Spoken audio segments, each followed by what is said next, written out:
Today I'm going to be talking to a good friend of mine, Craig Storey from CS Music. He's going to be telling us all about his life experience through being a musician, where he's come from, what he's done, what he hopes to do in the future, and hopefully give us a little bit of advice on what young musicians can do to advance their careers and gain more experience within the music industry.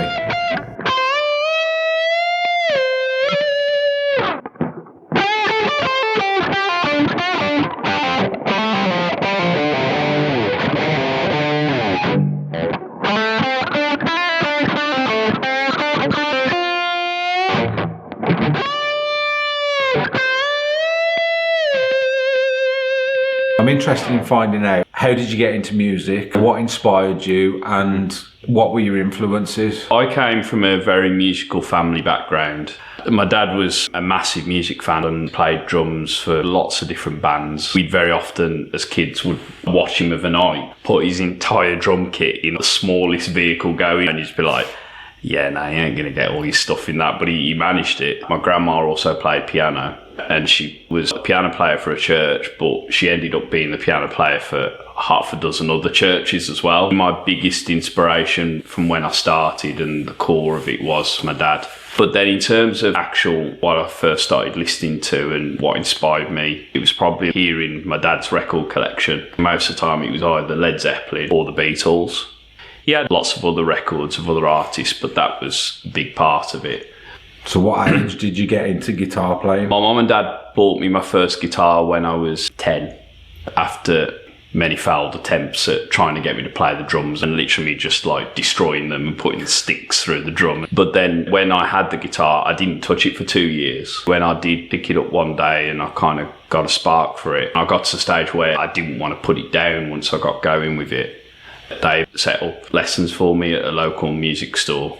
My humble first guitar, which was £30 second-hand classical guitar. To be fair, I've still got it, but it needs a bit of fixing up now. Did you come from playing classical guitar, or have you always played rock guitar? No, when I started, I just wanted to be a rock star. I got hooked on Led Zeppelin in a big way. I think I got to the stage where I'd learned 90% of Jimmy Page's guitar riffs. It was difficult playing a classical guitar, trying to play rock guitar riffs. But I'd often just have the imagination of thinking, I'm playing this riff on a classical guitar, but I know what it sounds like in my head, so I'm just going to enjoy the moment. So you're kind of going through the process of experimenting a little bit with guitar playing as well, not just learning songs from other bands. I started off just copying guitar riffs. But then eventually I would start to kind of come up with tunes. I wouldn't know necessarily what the notes were or what it was I was playing, but to me it would just be like, oh, that sounds good. What was the first song you ever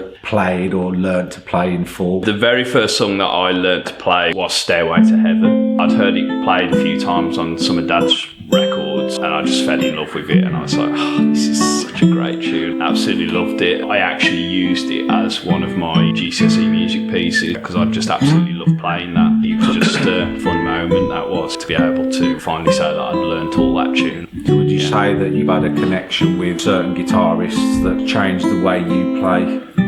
Oh yeah, certainly. We had a visit from a guy called Eric Roach. He had an ability to be able to command the whole guitar to a level where he was thinking about all the elements of music all at the same time. You've told me you play in a steel band. Talk me through that experience. I was at university with a fellow student who was a steel pan player, and when I left university I received a call out of the blue, and it was basically the steel pan player that I'd been working with at the university, and she was just like, we're after a bass player, do you know anybody at all? At the time I'd just been running some sessions with a few different bands where I had been playing bass, but what wasn't to my realisation until I got involved in it is how much of a culture shock it became.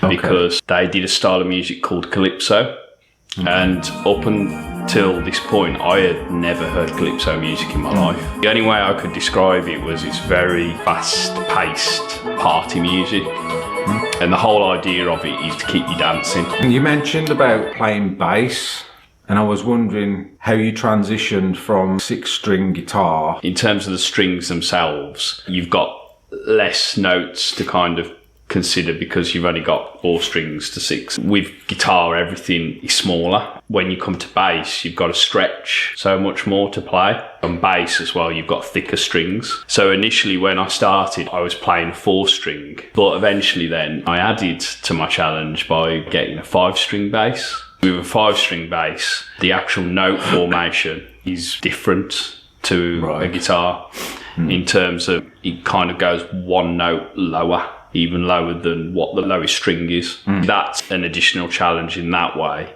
And the skills that you have to adopt on it are different to playing a guitar. It was fun though. So if I was a budding musician, a new guitarist, what would you say to me? What advice would you give me to help me on my journey?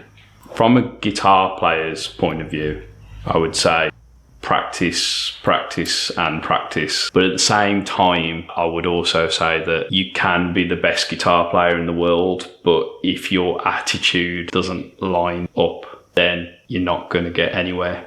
I also come from a place of having a faith. There will be moments where doors will open, but sometimes some doors will close. To a certain extent, destiny does come into it as well. So I'd like to thank my guest, Craig Storey from CS Music. I'd like to thank you for telling me about your life and how you became a musician and your career in music and what you hope to do in the future. Thank you very much, and I wish you all the best for future endeavours.